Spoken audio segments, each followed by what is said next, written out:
Hi everyone, it's Katie Kreisdell here from Lakeview Aquatic Consultants. Welcome back, or welcome if you are new here. In today's video, I'm going to be addressing a point of confusion in the National Lifeguard Recertification Guide versus the current National Lifeguard Recertification Performance Criteria Award Guide Item Standards. A quick reminder that although I am a Life Saving Society National Lifeguard and have been for 20 years, I'm also a National Lifeguard instructor and National Lifeguard instructor trainer for over 10 years. My personal opinions in this video are not endorsed by the Life Saving Society of Alberta and the Northwest Territories or any other Life Saving Society Canada branches. These opinions are entirely my own, and I'm always recording these videos to help those of you who are trying to prepare and improve to be better lifeguards. These are my opinions and thoughts. These are not official criteria or directions. In this video, I want to address a comment I got on one of our other videos about the National Lifeguard Recertification and how to prepare. This was the comment that we received. My recertification guide shows item 9C, management of a spinal injured victim. Is this likely going to be on my recert tomorrow?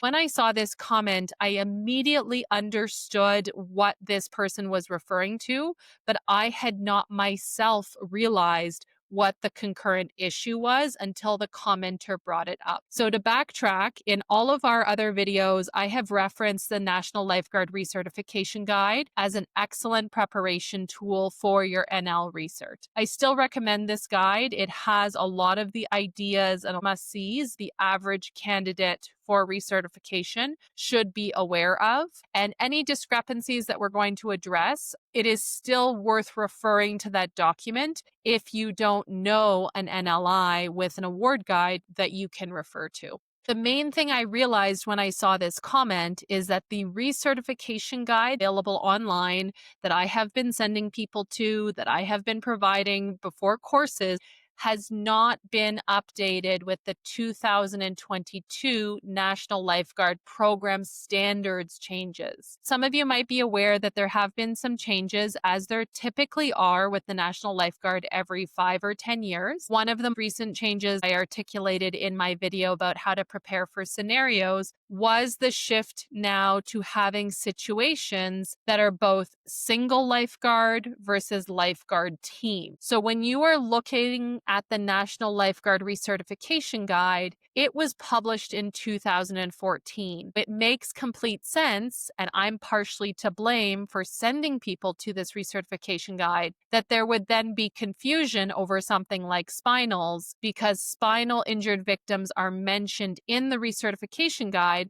but they are not mentioned in the current NL recert test sheet.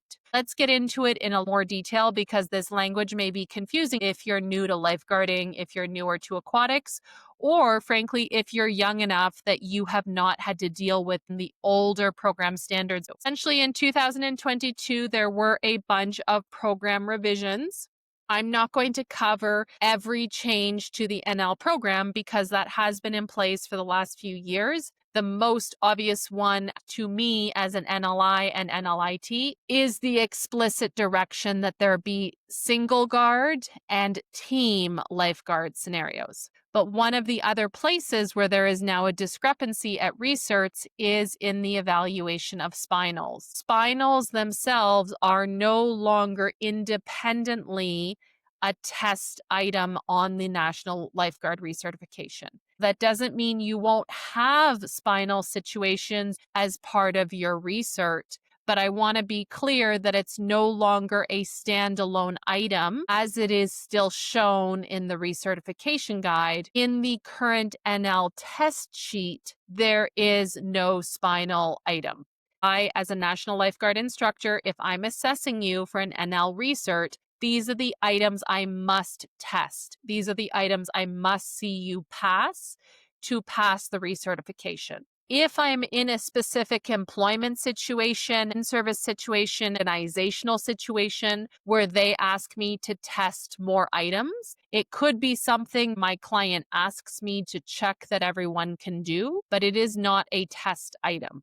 The same way I will often ask my candidates to do 50 meters of life-saving kick as a warm-up. That is not a testable item. That is me concerned about your health and well being to have a proper warm up before physical exertion, that I kindly ask you to do some life saving kicks before we jump into a recert. The must see items that must be tested and demonstrated at a level of competency are object recovery, item 6B, sprint challenge, item 6C, endurance challenge, item 6D, scanning and observation, item 8B, management of a distressed or drowning victim, item 11A, management of a submerged non-breathing victim, item 11B, management of an injured victim, item 11D, lifeguard situation, single guard, item 12A, and lifeguard situation team, item 12B.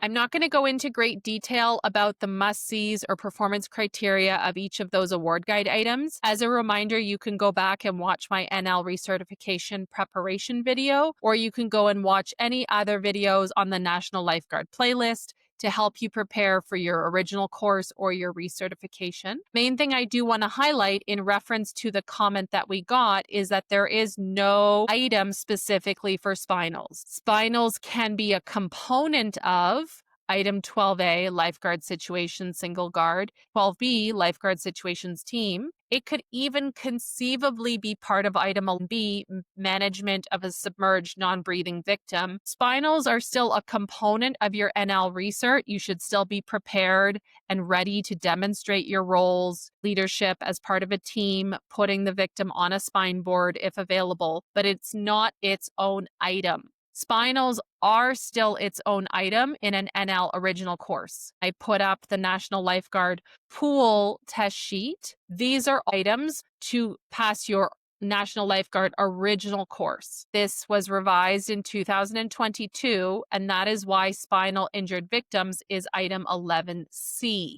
That's part of the confusion this commenter had, because in their recert guide, it shows item 9C.